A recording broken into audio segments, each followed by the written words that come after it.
빚는 여자가 내 사위 옆에 설 자격이 있다고 생각해? 이 말 한마디가 마광숙의 가슴 깊은 곳을 꿰뚫고 지나갔습니다. 한동석의 장모 박정수는 끝내 마광숙을 인정할 수 없었습니다. 아니, 인정하고 싶지 않았습니다. 고작 술도가 대표, 시동생들을 거두며 막걸리를 직접 담고 배달까지 하는 여자가 자신이 가장 아끼던 외동딸의 빈자리를 대신할 수 있다는 건 도무지 받아들일 수 없는 일이었습니다.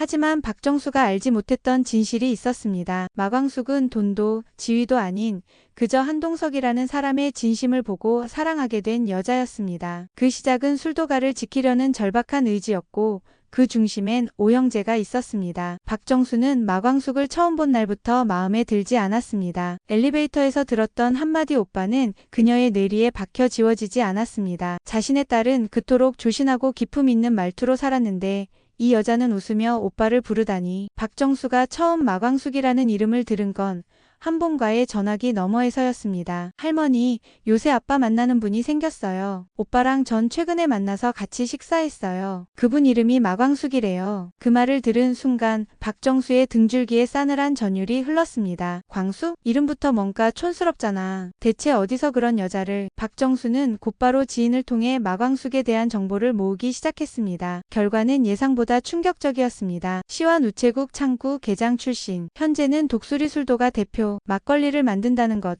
거기에다 시동생들을 혼자서 돌본다는 이야기까지 들은 박정수는 혼잣말로 중얼거렸습니다. 돈 많고 성품 좋은 사람 두고 왜 하필 술도가 여자야? 박정수는 그날 저녁 한동석과의 통화에서 더는 참지 못하고 말했습니다. 한서방, 도대체 무슨 생각으로 그런 여자를 만나? 막걸리나 빚는 여자가 한서방 옆에 서는 게 어울린다고 생각해? 한동석은 차분하게 대답하려 애썼지만 어머니의 말은 멈추지 않았습니다. 내가 모를 줄 알아? 그런 여자 자네 재산 보고 접근한 게 뻔하지. 이 나이에 막걸리를 빚으며 시동생들까지 거두는 척? 그런 건 다 계산된 연기야. 독수리 술도가? 웃기지 마. 그건 명함 하나 내밀기 어려운 곳이야. 어머니, 광숙 씨는 그런 분 아니에요. 저한테 돈 이야긴 단 한 번도 꺼낸 적 없어요. 더 무섭지. 그게 더 무서운 거야. 요즘 세상에 돈 이야기 안 하면서 접근하는 사람, 그게 더 의도 있는 거라고. 한 회장처럼 마음 약한 사람 딱 걸리기 좋지. 그 여자 정말로 자네를 사랑한다 생각해?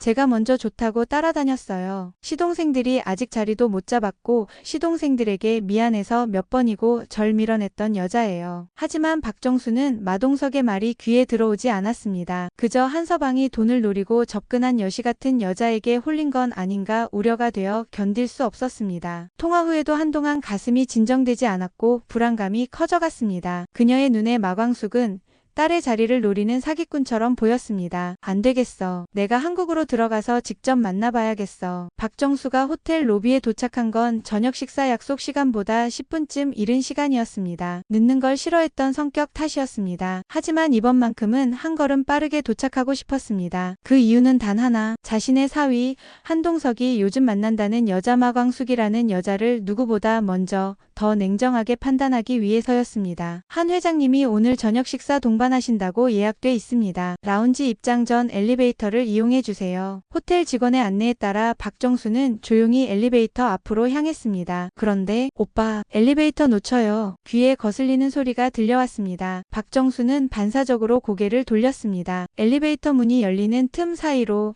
한 여자가 쪼르르 달려오며 손을 흔들고 있었습니다. 그리고 그 여자의 말투는 박정수의 인내심을 무너뜨리기에 충분했습니다. 저번에 엘리베이터 안에서 안 타요, 오빠.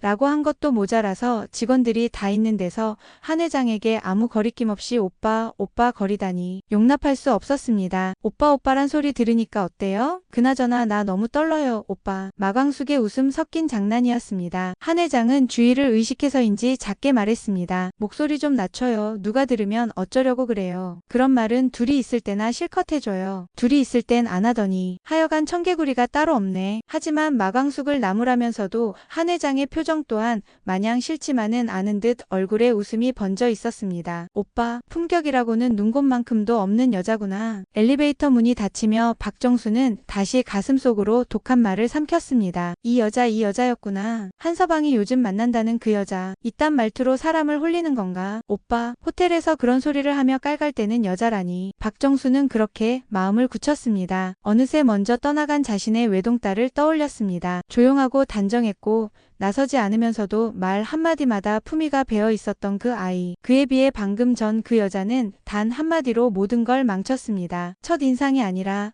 첫 소리로 모든 게 틀어졌다고 해도 과언이 아니었습니다. 한동석은 두 여자의 첫 대면을 부드럽게 만들기 위해 호텔 레스토랑을 예약했지만 박정수는 만남 내내 냉랭한 태도를 고수했습니다. 한동석은 자연스럽게 마광숙을 소개하려 했지만 박정수는 말없이 와인잔만 들고 있었습니다. 어머님, 처음 뵙겠습니다. 저는 마광숙이라고 합니다. 마광숙은 긴장한 듯 입꼬리를 올렸지만 목소리엔 담담함이 있었습니다. 그래요. 박정수는 짧게, 너무도 짧게 대답했습니다. 그러더니 곧장 이렇게 말했습니다. 막걸리 만든다고 들었어요. 네, 독수리 술도가라는 전통 양조장을 운영하고 있어요. 배달도 한다던데요? 네, 직접 배송도 하고 있고 공공기관 납품도 거기까지 하세요. 박정수는 갑자기 말을 끊었습니다. 마광숙은 당황했지만 침착하게 고개를 끄덕였습니다. 박정수는 와인을 한 모금 삼킨 뒤 조용히 물었습니다. 호텔 엘리베이터 안에서 들었어요. 오빠라고 부르시던데 그게 당신 말투입니까? 한동석이 순간 몸을 굳혔고 마광숙은 그제야 박정수가 자신을 오해하고 있다는 걸 눈치챘습니다. 아, 그건 제가 조금 장난처럼. 장난이요? 박정수는 정중한 듯하지만 살기 어린 눈빛을 마광숙에게 고정시켰습니다. 그런 말 호텔에서 웃으며 내뱉을 수 있는 게 당신의 기본입니까? 그런 태도로 한 회장님이랑 식사를 하러 왔다는 게 이해가 안 되네요. 한동석이 입을 열려다 말았습니다. 그러나 마광숙은 담담히 입을 열었습니다. 제가 경솔했습니다. 하지만 제가 장난스럽게 말했어도 진심을 가볍게 다룬 적은 없습니다. 제가 긴장해서 오히려 웃으려고 했던 행동이었어요. 그렇지만 듣는 분께서 불쾌하셨다면 그건 저의 실수입니다. 박정수는 조용히 나이프를 내려놓으며 말했습니다. 한서방, 난 아직도 이해가 안 가네. 그 여자가 당신 옆에 설 자격이 있다고 생각하는 건가? 어머니, 광숙 씨는 막걸리 만들고 배달하고 엘리베이터에서 오빠 부르는 여자. 회사에서 직원들 다 있는 데서 누가 들을지도 모르는데 이게 맞는 겁니까? 식탁 위로 무거운 침묵이 흘렀습니다. 그날의 저녁 식사는 그렇게 음식보다 더 씁쓸하게 끝이 났습니다. 박정수의 오해는 여전히 짙었고 마광숙은 더 깊은 시험대 위에 오르게 되었습니다. 호텔 라운지에서 마주 앉은 마광숙을 처음부터 경계했던 박정수는 이 여자의 모든 행동이 연극처럼 느껴졌습니다. 한 회장 옆에 서기 위해 준비된 말, 훈련된 행동, 계산된 감정. 그렇게 생각했기에 박정수는 마광숙이 시동생들까지 정성스레 챙기는 모습을 보면서도 그럴듯한 포장이라며 깎아내렸습니다. 시동생들까지 챙기는 건 한 회장을 꼬시기 위한 연기 아니겠어? 그 말에 한동석은 처음으로 어머니를 향해 단호한 눈빛을 보냈습니다. 그럼 제가 광숙 씨에게 말한 건요? 형제들 때문에 결혼이 어려우면 술도가를 떠나자고 했습니다. 그럼에도 불구하고 광숙 씨는 단칼에 거절했어요. 그 사람 형제들을 가족이라 부릅니다. 어머니라면 아실 거잖아요. 가족을 지키기 위해 무슨 선택을 하는지. 박정수는 순간 말문이 막혔습니다. 그건 바로 자신의 외동딸이 살아있을 때 가장 강조하던 말이었습니다. 가족은 포기하는 게 아니야. 불편해도 힘들어도 함께 사는 거야. 그 말은 오래전 돌아간 자신의 딸이 결혼 후에도 계속 되뇌이던 신념이었습니다. 박정수는 생각에 잠겼습니다. 아들이 사랑한다는 여자, 그 여자가 지금 자신의 눈앞에 앉아 있었습니다. 거칠고 조심성 없고 품격이라고 하기엔 거리감이 느껴졌지만 이상하게도 자꾸 딸이 떠올랐습니다. 남편에게 지지 않고 당차게 맞섰던 그날, 형편없는 반찬을 손수 챙겨 시댁에 보냈던 날, 아파도 웃으며 가족 밥상을 챙기던 그 딸, 그리고 오늘 마광숙에게서 그 딸의 표정이 겹쳐졌습니다. 그날 밤 박정수는 자꾸만 눈을 감았다 뜨기를 반복했습니다. 잠이 오지 않았습니다. 딸이 살아있었다면 자꾸 의미 없는 상상만 되풀이했습니다. 박정수는 손을 멈춘 채 한동안 하지만 아무 말도 하지 못했습니다. 형제는 내 가족이에요. 그들을 버릴 수 없어요. 그 말이 귓가에 계속 맴돌았습니다. 그 말투, 그 단호함, 그 맑은 눈빛이 어쩐지 그 애를 닮아 있었습니다. 자신의 외동딸, 그 애 역시 결혼 후 시댁 식구들과의 거리감 따윈 두지 않았습니다. 오히려 가까이 다가갔고 오히려 더 살뜰히 챙겼습니다. 남편 출근 전에는 항상 시아버지 당뇨약을 먼저 챙겨드렸고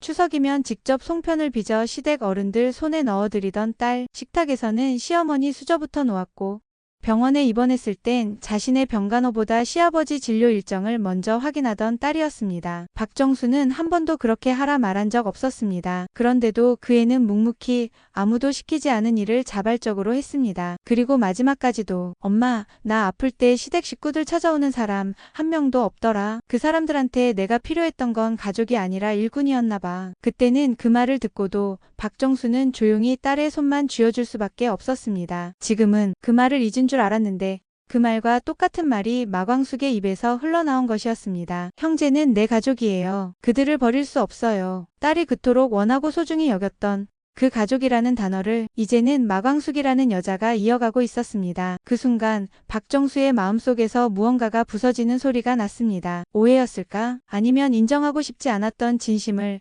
애써 외면했던 것일까? 박정수는 며칠 뒤 술도가 근처까지 직접 발걸음을 옮겼습니다. 혹시나 싶었습니다. 그 여자가 정말로 시동생들과 어떻게 지내는지 직접 보고 싶었습니다. 운 좋게도 마광숙은 시동생들과 함께 마당에서 식사 준비를 하고 있었습니다. 박정수는 담장 너머에서 조용히 그 모습을 지켜보았습니다. 쉴 틈 없이 움직이며 그러나 단 한 번도 짜증내지 않고 하나하나를 챙기고 있는 모습이었습니다. 형제들은 모두 마광숙을 잘 따랐습니다. 술도가의 웃음이 멈추지 않았습니다. 모두 화기애애한 분위기였습니다. 마광숙과 시동생들과의 관계에서 어떠한 위계도 억지도 보이지 않았습니다. 그저 진짜 가족처럼 보였습니다. 누가 누구를 위해 희생한다는 분위기가 아니라 서로가 서로에게 기대고 있다는 공기가 감돌았습니다. 그때 박정수는 마치 타임머신을 탄 듯 과거로 돌아간 듯한 착각에 빠졌습니다. 딸이 생전에 시동생들을 위해 작은 밥상을 차리며 조금밖에 없지만 너희들 좋아하잖아. 많이 먹어 하던 그 모습, 그리고 함께 먹으면서 깔깔거리던 젊은 시절의 시댁 풍경. 지금 마광숙이 그걸 이어가고 있었습니다. 아무도 시키지 않았는데 남편도 떠나고 없는 이 집에서 그녀는 자신의 사적 아픔을 핑계 삼지 않았고 시동생들에게 시댁이라는 구분선도 두지 않았습니다. 박정수는 그 순간 깨달았습니다. 이 여자가 내 딸과 닮은 건 말투도 직업도 배경도 아니야. 마음을 쓰는 방식이야. 어떻게 사람을 대하고 어떤 태도로 가족을 감싸는지 그게 내 딸과 꼭 닮았어. 박정수의 눈가가 뜨거워졌습니다. 자존심이 높았던 그녀는 결코 쉽게 자신의 판단을 번복하는 사람이 아니었습니다. 하지만 이 순간만큼은 어떤 위신도 고정관념도 무너졌습니다. 마광숙은 진심이었습니다. 그리고 그 진심이 딸이 남긴 마지막 말을 지금 이곳에 살아있게 만들고 있었습니다. 박정수는 술도가 담장 너머에서 마광숙이 시동생들을 챙기는 모습을 보고 발걸음을 돌린 뒤 근처 공원 벤치에 앉았습니다. 가슴 안쪽에서 무언가 울컥 솟구쳐 올랐습니다. 조용히 눈을 감자 오래도록 꺼내지 않았던 목소리 하나가 귓가에 맴돌기 시작했습니다. 엄마, 나 너무 힘들어. 그때도 이렇게 서늘한 바람이 불던 날이었습니다. 늦은 밤 거실 불도 다 끈 채 소파에 등을 기대 앉아있던 그때 딸의 전화가 걸려왔습니다. 수신음이 울리는 순간부터 박정수는 직감적으로 알았습니다. 이 전화는 그냥 전화가 아니라는 것을. 엄마, 나 너무 힘들어. 시어머니한테 오늘 또 혼났어. 울먹이던 그 목소리가 칼처럼 가슴에 꽂혀들던 그때의 감각이 지금 이 순간 너무도 생생하게 되살아났습니다. 박정수는 그때 딸이 우는 모습을 보지 못했지만 숨 넘어가는 목소리 사이에 그 아이가 얼마나 가슴이 찢어졌는지 느낄 수 있었습니다. 나는 최선을 다한 건데 잘하는 게 뭐냐고. 어디서부터 손대야 할지 모르겠다면서 시어머니가 며느리 교육 다시 받아야겠다고 하셨어. 엄마, 난 그냥 잘 살고 싶었을 뿐인데 시어머니는 내가 못마땅하신가 봐. 내가 다 맘에 안 드시나 봐. 그때 딸은 갑자기 울음을 터뜨렸습니다. 말을 이어가지 못하고 수화기 너머에서 흐느끼는 소리만 났습니다. 박정수는 그 통화를 끝까지 듣지 못했습니다. 참아야지. 어쩌겠니? 결혼이 원래 그런 거야. 그 말만을 남기고 전화기를 끊어버렸습니다. 딸이 시댁 식구들과 진짜 가족이 되기까지 적응하는데 오래 걸릴까봐 일부러 딸을 매몰차게 대하며 딸의 응석을 받아주지 않으려고 애썼던 지난날이 떠올랐습니다. 그게 지금 어머니로서 가장 후회되는 순간이 되었습니다. 조금만 딸의 심정을 헤아리고 기댈 수 있게 해줄 걸.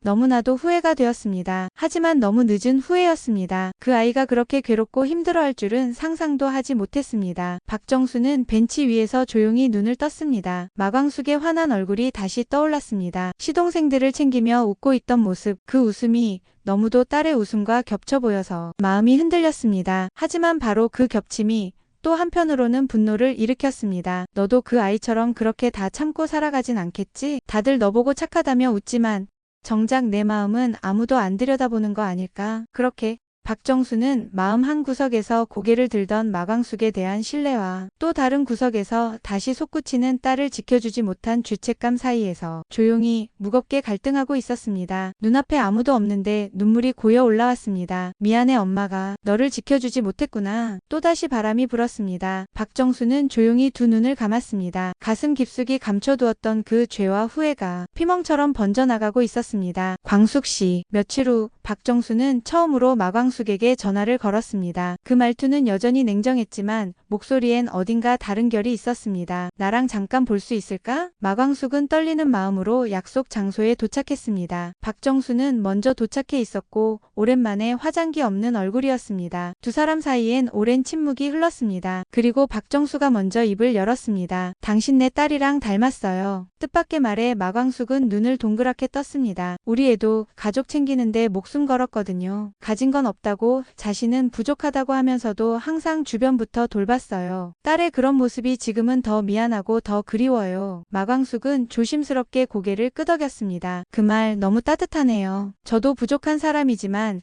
가족이 되는 건 서로의 빈 곳을 메워주는 거라 생각해요. 박정수는 처음으로 부드러운 표정을 지었습니다. 광숙씨. 나 아직도 당신을 다 받아들일 순 없어요. 하지만 당신의 진심은 알아요. 오랫동안 혼자였던 한 회장을 지켜줄 수 있는 사람이란 것도. 박정수는 처음으로 광숙의 손을 잡으며 이렇게 말했습니다. 내가 당신을 오해했어. 미안하고 고마워요. 한 회장 잘 부탁해요. 마광숙은 박정수의 손을 조심스럽게 두 손으로 감쌌습니다. 그 손은 생각보다 따뜻했고 부드러웠습니다. 말로는 다 받아들일 순 없다고 했지만 그 손끝에는 이미 마음이 고스란히 전해지고 있었습니다. 어머님 저도 감사해요. 이렇게 손 내밀어 주셔서요. 앞으로는 가족처럼 지내고 싶어요. 딸 대신이라고 생각하지 않으셔도 돼요. 그저 제가 어머님의 곁에서 따뜻한 사람이 되고 싶어요. 박정수는 잠시 눈을 감았다 떴습니다. 눈가엔 눈물이 맺혀 있었지만 표정은 오히려 편안했습니다. 그녀는 조용히 웃으며 고개를 끄덕였습니다. 그렇게 말해줘서 고마워요. 그 애가 하늘에서 보면 오늘 이 자리 얼마나 기뻐할지 모르겠네요. 두 사람 사이의 침묵은 이번엔 어색하지 않았습니다. 그저 묵묵히 서로를 이해하고 받아들이는 시간처럼 느껴졌습니다. 광숙씨, 난 이제 마음 놓고 돌아가요. 박정수는 한결 편안해진 얼굴로 말했습니다. 마광숙은 순간 아쉬운 듯 고개를 살짝 갸웃하며 되물었습니다. 벌써 돌아가시게요? 박정수는 작은 웃음을 지었습니다. 애초에 내가 한국에 들어온 이유. 한 회장이 만나는 여자가 있다길래 광숙 씨가 어떤 사람인지 직접 보고 싶어서였어요. 그녀는 가방을 다시 한번 손에 단단히 쥐며 말했습니다. 근데 이제는 한시름 놓았으니 돌아가야죠. 조금은 아쉬운 눈빛이었지만 말투는 담담했고 따뜻했습니다. 당신이라면 충분해요. 나도 딸을 떠나보내고 힘들었지만 한 회장 역시 지난 15년을 외롭게 살아왔어요. 이제는 좋은 사람 곁에 두고 두 사람 함께 오래오래 편안하게 살아갔으면 해요. 마광숙은 눈시울을 붉히며 고개를 끄덕였습니다. 어머님 정말 감사해요. 평생 잊지 않을게요. 박정수는 가볍게 손을 흔들었습니다. 잘 지내요. 건강하게 오래오래. 앞으로 웃는 날만 많았으면 좋겠어요. 박정수는 마광숙의 모습을 한동안 바라보다가 천천히 발걸음을 돌렸습니다. 그녀의 뒷모습은 쓸쓸하지 않았습니다. 무언가를 내려놓은 사람의 평온한 걸음이었습니다. 그녀는 이제 진짜로 딸을 보내고 새로운 가족을 믿으며 돌아가는 길 위에 있었습니다. 드라마 모여라.